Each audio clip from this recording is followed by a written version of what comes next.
Hey loves, it's that time again, time to test drive the tarot with a brand spanking new tarot spread and a deck that is brand spanking new to me at least, right? Never read with the deck, never read with the spread. What could go wrong?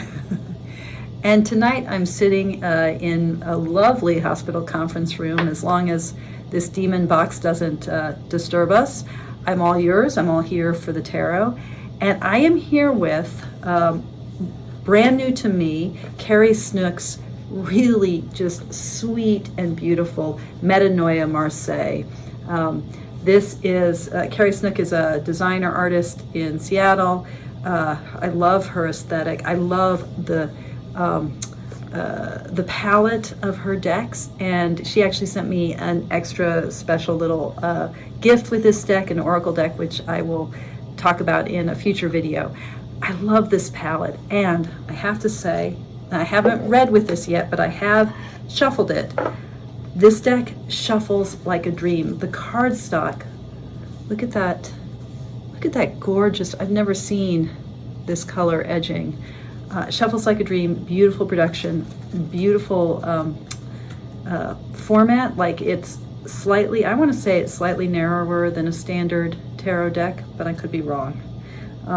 It's just fabulous. And I won't make the same mistake I made with my last test drive, where I did not look to see if there were a bunch of oracle or extra cards in the deck. And so I was reading with the Solara Occultum Meliora deck, and it has like 27 extra oracle cards. So it's like, this is a really chunky deck. Yeah, because it has 27 extra oracle cards. This deck has a lovely little title card where she has what is kind of the tagline for this deck. Also on the box, as we journey through this through the ever-changing worlds around us, we can always come back home to our center. Metanoia Marseille. Now, metanoia actually means something like repentance, or to think again. It is about coming back. It is about sort of an afterthought. Noia, Greek for thinking. Meta is like with or back, like, or across, like metaphor, carrying something across. So there's something here about moving across, coming back.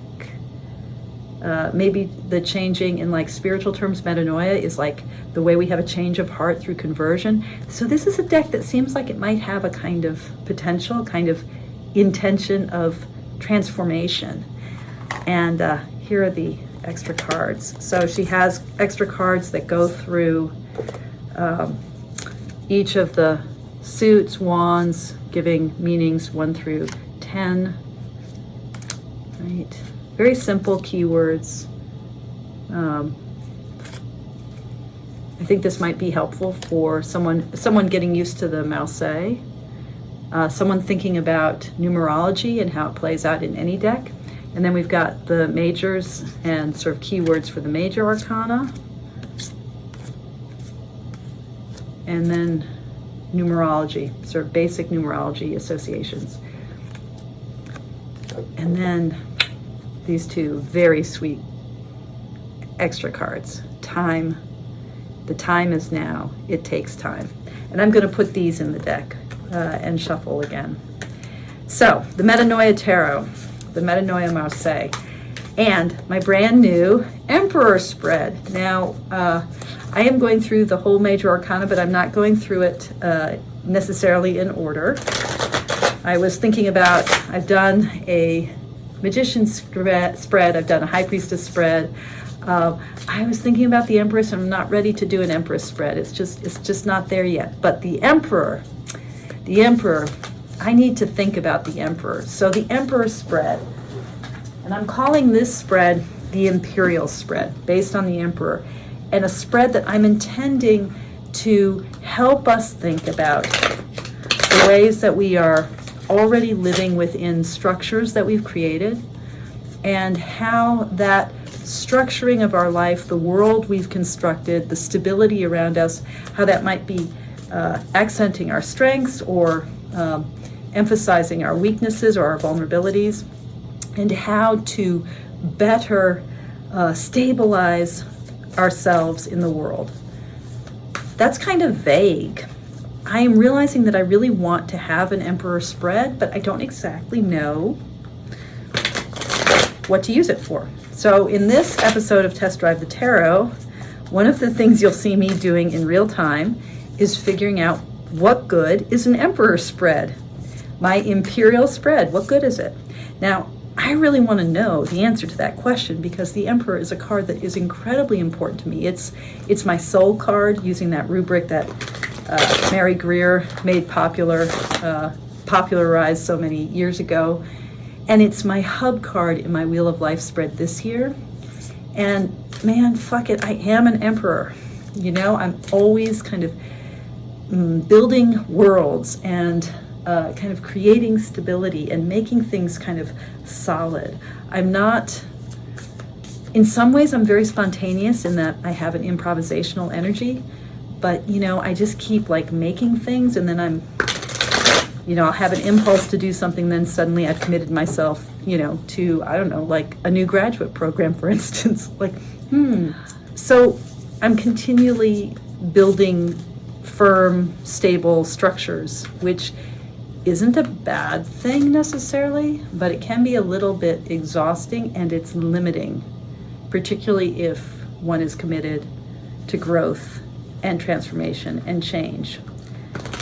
Stability can easily be rigid. The fourness of the Emperor can get in our way. So I need to better understand the Emperor, and so I've created an Emperor spread. And now I am going to put it into action. Now, here's the thing about the Emperor card. It's a 4, right? So take a look at the card. It's a 4, right? And the stability of the throne, the four-corneredness of the throne is like the four corners of a world. So the first 4 cards I draw are going to be designating like what is the world I've built, okay, or the querent has built. And I'm sort of loosely thinking of cards 1 and 2 as being about foundations, and cards 3 and 4 about being about aspirations. So every time we build a world, every time we create structure for ourselves, there's always something foundational and also something aspirational in that movement. So those are the first 4 cards, the things I'll pull first. And then, the other things about this card is that it is a depiction of power. So, we have very much in the Emperor a vision of his power in the scepter, the Ankh, or crux ansata, I think is the Latin for that Ankh, a kind of cross with a handle, like that image of life. So we have the Ankh scepter, and then we have the orb.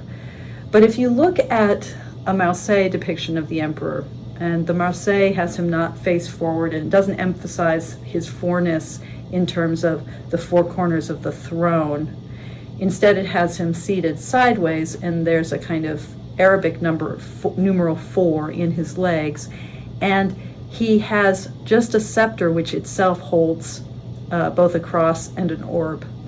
So that symbol of power, which gets split into 2 pieces in the Waite-Smith, I think we can think of that as like one point, just the image of worldly power, of sway, of authority. And so that's the 6th position in this spread. That 5 position, and I'm thinking of 5 and 6 as being kind of together, that 5 position is that striking image of his booties, right? He's got these, you realize that he's wearing armor. And that makes us understand the ways in which power is both about sort of our sway, our authority in the world, and about our defensiveness, our vulnerability. Power encompasses both of those pieces. So cards number 5 and 6 are representing the power of this imperial position. And then the last card that I'm picking is card number 7, which represents the crown, the sort of the crowning piece of the spread. Okay, that's the idea behind the spread. I don't really understand what it's going to tell me. I don't really understand the question it might point to or lead away from or answer or respond to or whatever. I'm just going to pull cards. I am test driving the tarot, and I'm doing it with Carrie Snook's just sweet and delightful Metanoia tarot, which is also Metanoia Marseille, which is also completely new to me. Okay. Again, what could go wrong? So let's pull the first 4 cards. So, see, it's just, this deck is really, really quite lovely. I mean, I adore those backings. I think the backings are like my absolute favorite part of the deck. Okay, Metanoia Marseille. Help me understand this Emperor. Help me find the question, the sphere of inquiry that this spread is opening up. So cards 1 and 2, what are the foundations of my world? Okay, so this is card 1. Oops, I'm not going to do reversals with these. Justice. Ooh, and the Ace of Cups. Okay. Yeah. So that sense, you know, for me, justice is so much about how to really kind of own karma, to really recognize, I love the flow in this card, to really recognize how our actions have consequences and to live in the world that we've made and the fairness of that world. This is a world where cause yields effect. So justice is the card of karma and working with our karma and the deep movements of karma. And the Ace of Cups, you know, in order to really work with the deep movements of karma, we need to be in touch with the waters of the soul, with our spirituality, with our intuition. So foundationally, we have justice and the Ace of Cups. And then aspirationally, in this world that I'm leaning into right now, the world, the stability of my world right now, what I'm living, the world that I'm living in, maybe that's what this spread is about. Card number 3 and card number 4. Okay, we have the 5 of discs or coins and the 4 of wands. Yeah, so, you know, 4 of wands, that sense, I mean, we've got a 4 here, that stability in the world of engagement and activity and energy. Let's see what Carrie says about how she reads the 4 of wands. The 4 of wands, stalemate, tension, temporary rest, creative delay, slow down, pause. I don't know about that. For me, it's very much the stability of kind of how I meet the world, and it is kind of a sense of building a home. In that sense, I read the 4 of wands or the 4 of batons in the Marseille tradition, very much alike the 4 of wands in the Waite-Smith lineage. This is about building a home. It's about the stability of that. Now, the 5 of coins, read this 5 as a kind of an insecurity card. The 5s are often about a kind of disruption of the stability of the 4, but in the suit of coins, where it's so much about resources and wealth and accumulation, the ways in which this fifth coin is kind of deposited in the middle and set off, there is a sense of separation. I'm thinking here of the way that the 5 of Pentacles in the Waite-Smith tradition lineage has a kind of scarcity attached to it. And here there is a kind of insecurity that is carried in how much this center coin, like a seed, is really kind of tucked away and guarded. So a sense of guarding. Now taken together, so if these are my 4 cards for the world of this imperial reading, oops, sort of like this. If These are my 4 cards. Whoops. Right? I'm really struck with, particularly because as I'm filming this video, I'm thinking about the encampments on college campuses and all of the emotional and moral and spiritual and physical turmoil in Gaza and Israel, and the ways in which that is really directly relevant to all of us, but especially to me as an American Jew, and how it is possible to hold big moral, spiritual questions, how it is possible to hold them and to explore them. And so, there's something about like creating a space for inquiry, and that space becoming quite fraught with conflict and insecurity and defensiveness. Like, how do we build a place to ask the big questions? How do we build a space for reflection in our lives? How do we hold ourselves open? How do we make inquiry, deep, searching, moral, spiritual inquiry possible? So the world that I'm envisioning in this reading has something to do with with the possibility of deep spiritual inquiry, and enabling that to be both safe and not too 5 of Pentacles-y, not too defensive or scarcity based. And now I'm going to think about the power involved in creating that space of inquiry. This is super abstract. I don't even know what I'm saying here. Oops.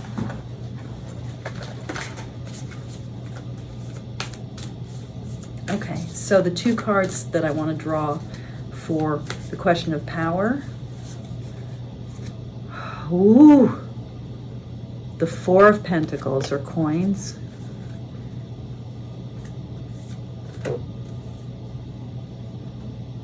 And the Knight of Pentacles. So we're having a lot of Pentacles here. So this 4 of Pentacles, thinking about power, and again, this is stability, but it's also that shield at the center of the 4 of Pentacles, which the 5 kind of realizes, kind of plays out, how that stability of the 4 becomes a kind of defensiveness and a kind of maybe scarcity mindedness of the 5. And then we've got the Knight. So that steadfast Knight, fire of earth. Yeah, he's got his, what is he doing? He's got like a staff in his hands. He's only got one, that Knight only has 1 leg, which is interesting. He's not moving. There's a denier, there's a coin up in the air. Very classic iconography here, actually. Yeah. So, how that effort to move forward and to be really secure, there's a tension in that, and a vulnerability in our efforts to hold on to security and groundedness in the coins, in the deniers. But this Knight, he's trying to be powerful. He's trying to be knightly. But I think there's just an overwhelming burden of earth in this Emperor's world, and an earth that doesn't want to move, that wants to hold fast. So one more card, and then I'm going to try to make sense of this spread and sense of what this reading is. So this last card is the Crown, which is kind of the outcome card. And I have the King. of Wands. Wow. So air of fire. So this really is like mastery of action. And I'm realizing that this spread is all about how does the building of a world move into action and not stay static. So it's looking at what the world is that we've built, and it's asking, how do you move it into action? And what this spread is telling me is, that part of the problem is there's no fire here. There's so much earth. There's that Ace of Cups, the impulse to grapple with karma. But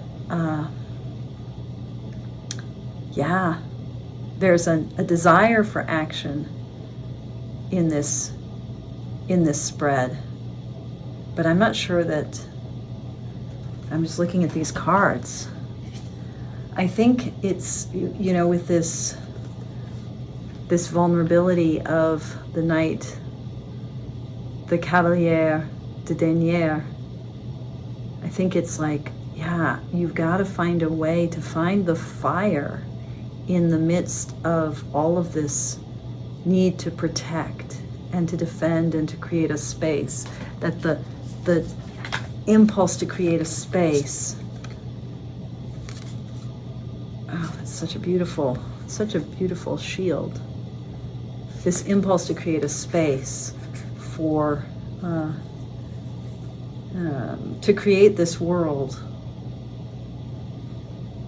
doesn't necessarily bear fruit, won't necessarily free you, won't necessarily liberate you, won't necessarily give you what you need to move forward. It won't even give you necessarily the safety that you need.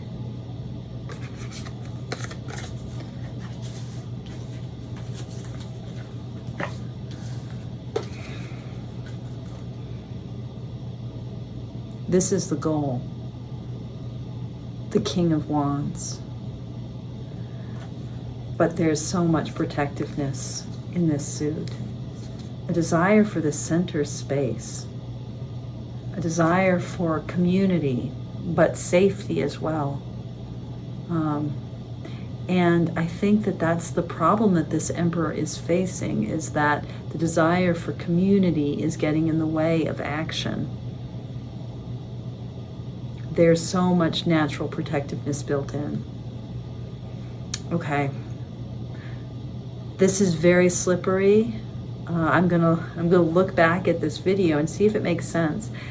The Emperor spread. I may need to test drive this one more time with another deck and get to the bottom of it. But Metanoia in Marseille, beautiful deck. Beautiful deck. Yeah.